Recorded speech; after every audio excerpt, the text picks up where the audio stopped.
बिस्मिल्लाहिर्रहमानिर्रहीम। सजदा साहब कब वाजिब होता है और इसके करने का तरीका कार है। 5 जगह पर सजदा साहब करना वाजिब होता है। पहला यह है कि अगर भूल कर आप नमाज में कोई गुफ्तगू कर देते हैं। दूसरा यह है कि जहाँ पर जो है वो सलाम नहीं पढ़ना था, आपने सलाम पढ़ दिया बस पहली रकत में।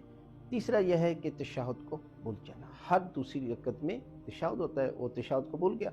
चौथा यह है कि 4 रकती नमाज में दूसरे सजदे के दरमियान इसे शक होता है कि 4 पढ़ी हैं या 5, 4 या 6 के दरमियान। और पांचवा यह है कि नमाज के बाद उसे शक होता है कि आया मैंने नमाज में कोई कमी कर दी या ज्यादती कर दी। यानी सलाम मुकम्मल करने के बाद आप जो है वो सजदा साहब की नियत करें, अल्लाह अकबर करके आप जो है वो सजदे में सजदे वाला जिक्र भी पढ़ सकते हैं। ये जिक्र बेहतर है, बिस्मिल्लाहि व बिल्लाहि, अस्सलामु अलैका अय्युहन नबी व रहमतुल्लाहि व बरकातुहू, अल्लाहु अकबर, अस्तगफिरुल्लाह।